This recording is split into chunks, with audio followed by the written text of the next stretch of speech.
जब जब भी मैं लड़ा, सहयोग किया। उस समय मैं जब ढाणियों में जाता था तो आगे बूटा सिंह जी के, रत्नाराम जी के पोस्टर लगे हुए होते थे। लोग बाग पोस्टरों को फाड़ते थे। मैं उनको कहता था पोस्टर फाड़ने की जरूरत नहीं है, मेरी ड्यूटी है कि आपको पानी पिलाना है, आपके स्कूल खोलनी है, आपके हॉस्पिटल या उप स्वास्थ्य केंद्र खोलना, यह मेरी ड्यूटी है। मुझे इन पोस्टरों से कोई फर्क नहीं पड़ता।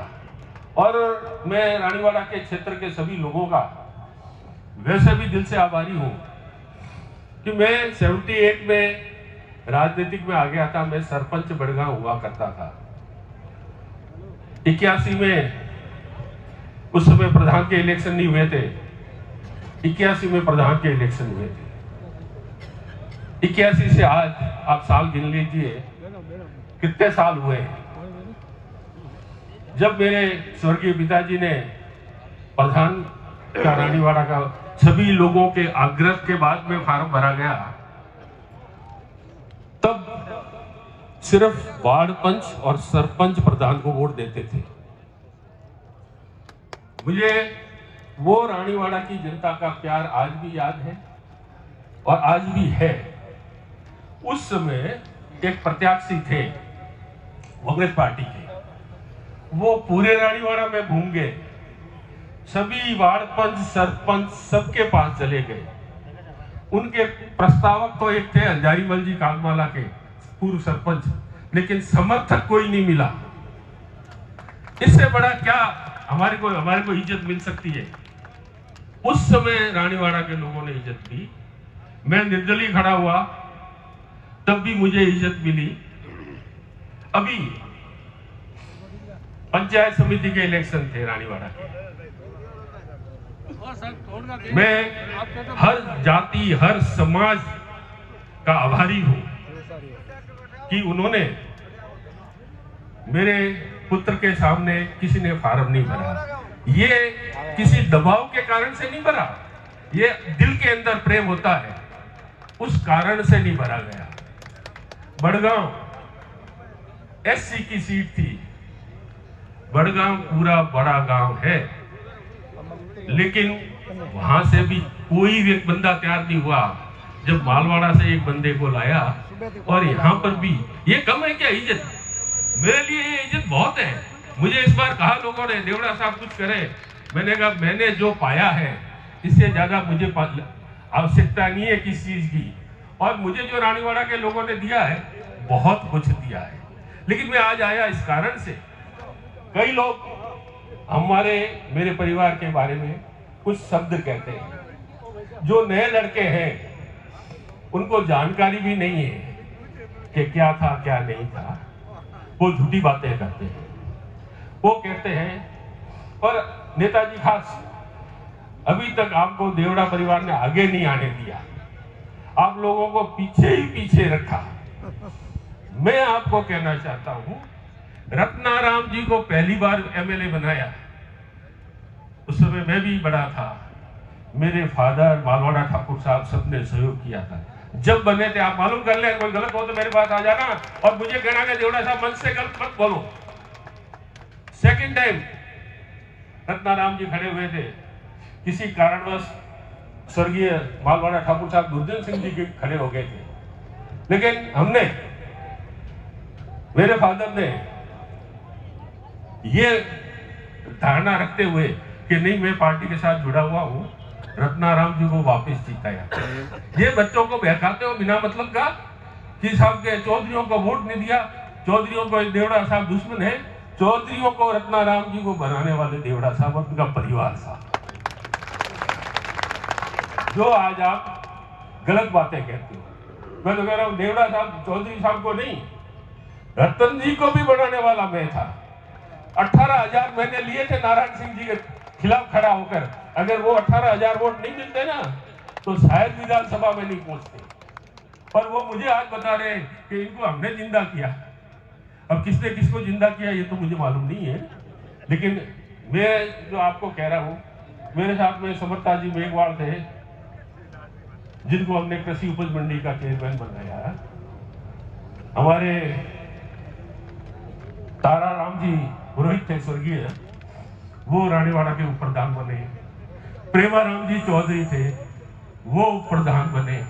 और तो और मैं मंत्री था, रानीवाड़ा की पंचायत समिति किसी कारणवश मेरे पास में 6-7 डेलीगेट ही थे और कांग्रेस के पास में ज्यादा थे। उस समय रत्नाराम जी भी कांग्रेस में थे, रतन जी भी थे। अब क्या बात हुई वो तो मुझे मालूम नहीं है, लेकिन वही रत्नाराम जी मेरे पास आए कि आपके भाई साहब को प्रधान बनाओ, मैं आपके साथ में हूं। अब इन दोनों के बीच में क्या हुआ वो मुझे मालूम नहीं है। राजस्थान की पूर्व मुख्यमंत्री आदरणीय वसुंधरा जी मुझे एक बार बुलाया, बोले देवड़ा साहब, मैंने कहा फरमाए कि आप किसी पार्टी के लोग को आगे नहीं होने देते हो। मैंने कहा क्यों, क्या हो गया मैडम?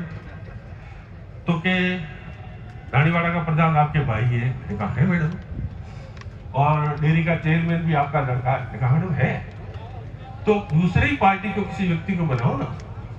मैंने कहा मैडम, जब मैं निर्दलीय उम्मीदवार था ना, तब भी मेरे भाई प्रधान थे रानीवाड़ा के, किसी पार्टी से नहीं थे। मेरा लड़का अब के बाद डेयरी में सिर्फ एक बीजेपी का व्यक्ति था, 7-8 कांग्रेस के थे, और वो आकर मुझे कहे कि साहब आपके लड़के को चेयरमैन बनाना है। मैंने क्या गलती कर दी इसमें? आपके वोट ही नहीं है। एक अगर या तो मैं चोर हूं या मैं साहूकार हूं। रत्नाराम जी ने 6 कैंडिडेट दिए मुझे कि आपके भाई को प्रधान बनाओ। मैं रत्नाराम जी आमने सामने लड़े हुए, या तो मैं चोर था या कहीं गलती रत्नाराम जी की थी, जिन्होंने मेरे पर विश्वास किया, मेरे परिवार पर विश्वास किया। तो इसलिए मैं यही कहता हूं कि रानीवाड़ा के लोगों ने जो मुझे आशीर्वाद, जो प्रेम दिया, मैं, मेरा परिवार ताज जिंदगी इसको भूल नहीं सकता। अब के पिछली बार मैं किसी कारण से मेरे बड़े ब्रदर स्वर्गीय रावत जी साहब, महेंद्र सिंह जी, हमको आज बताया गया, सचिन पायलट जी सेठ हमारे घर आए, बोले देवड़ा साहब आप जैसो भी जरूरत है, फलाना टिकड़ा। हमने कहा ठीक है, सोचेंगे। मुझे इन्हीं नेताजी ने आकर कहा कि आपके लिए चाहे रानीवाड़ा की सीट ले लो, चाहे भीनमाल की लड़ना चाहो तो लड़ सकते हो, ऊपर से आदेश है। मैंने कहा ऐसा है कि अगर मैं लड़ा ना तो रतन जी तुम्हारी सीट कट जाएगी, तो रानीवाड़ा से मैं ही बनूंगा। समरजीत सिंह जी को कहा कि भैया आप भी कट जाओगे, क्योंकि राजपूत का कोटा तो मेरे पर पूरा हो गया, तो आप दोनों मुझे गालियां बकोगे कि भला इस देवड़ा को लाए, हमारी भी सीट घुमा दी। मैं उन व्यक्तियों में से नहीं हूं जो मेरे लालच के लिए कुछ ऐसे वक्त उठाऊं। और मैंने 5 साल तक कोई चीज मांगी नहीं, कहीं राजनीतिक में नहीं आया, कुछ भी नहीं हुआ। मैं सिर्फ यही कहा, अभी बड़गांव मेरा गांव है, जहीं से मैंने राजनीतिक शुरू की थी, और उन लोगों ने उस समय से ही मुझे पूरा सहयोग दिया। मैंने ये कहा था कि बड़गांव पहले पीएचसी हुआ करती थी, 5 डॉक्टर बैठते थे, अब एक ही डॉक्टर बैठता है। मैंने कहा सीएचसी बढ़ा दो। मैंने खूब लेटर लिखे, मेरे पास वो लेटर भी से मौजूद है। ऊपर से लेटर आता है कि साहब रानीवाड़ा में तो नो सीएचसी है। मुझे वापस उस आईएएस ऑफिस को लेटर लिखना पड़ा, मैडम कम से कम दस्तखत करते हो ना, तो कागज पढ़ लिया करो कि आपके नीचे वाले किस चीज पे दस्तखत कराते हैं। जब अभी मैडम का लेटर आया कि नहीं 2 ही सीएचसी है, वो 9 सीएचसी वाला भी मेरे पास में है और 2 सीएचसी वाला भी मेरे पास में है। बजट आया, मैंने आदरणीय पुखराज जी, आदरणीय सुखराम जी, रतन जी को सबको कहा कि मैंने कहा ये मुझे कुछ नहीं चाहिए, सिर्फ बड़गांव गांव के लिए मैं बात कर रहा हूं, एक तो सीएचसी कर दे, एक गर्ल्स हाई स्कूल बना दे। लेकिन उन्होंने हमें ये सोचा कि बस हम तो जो करते हैं वही होता है और हम कहेंगे जैसा ही होगा। मुझे भी दुख हुआ कि मैंने गलत काम कर लिया। अभी मेरे पास में कुछ संघर्ष समिति के रानीवाड़ा संघर्ष समिति के लोग आए और उन्होंने आकर मुझे कहा कि देवड़ा साहब बहुत अन्याय हो रहा है और आपको हमारे आगे संरक्षक होकर चलना पड़ेगा। मैंने कहा मैं रानीवाड़ा से बंधा हुआ हूं। आपको याद होगा जब महाभारत हुई थी और द्रौपदी का चीर हरण हो रहा था, उस सभा में उस समय के महारथी भीष्म पितामह भी बैठे थे, द्रोणाचार्य जी भी थे, कृपाचार्य जी भी थे, लेकिन वो बोले नहीं। उनसे पूछा गया कि आप बोले क्यों नहीं? कि हम इस राज सिंहासन से बंधे हुए थे। मैं किसी राज सिंहासन से बंधा हुआ नहीं हूं, मैं सिर्फ बंधा हुआ हूं तो रानीवाड़ा की जनता से। और आज आया हूं, मैंने जो हमने यहाँ पे 55 दिन तक, जिसमें भाई मुकेश ने अनशन भी किया था, काफी लोगों ने इसमें, हर जाति के लोग ने सहयोग किया और हम लोग ने 55 दिन तक धरना दिया, लेकिन सरकार ने कुछ सुनी ही नहीं हमारी। जो हम तो ऐसे बकते रहते हैं, वो अपनी मर्जी आगे करें। प्रजातंत्र में सरपंचों से पूछा जाता है, पंचायत समिति के सदस्यों से पूछा जाता है, जिला परिषद के सदस्यों से पूछा जाता है कि भाई क्या करना है। लेकिन यहाँ तो एक फरमान आता है, रातों रात ऐसा हो गया। भाई रातों रात करो, अच्छी बात है, हमको मना कर रहे हैं, लेकिन कुछ तो हम लोगों का भी ध्यान रखो कि नहीं नहीं कुछ नहीं है। मुझे 15 साल मैंने रानीवाड़ा के विकास में सहयोग किया। मेरे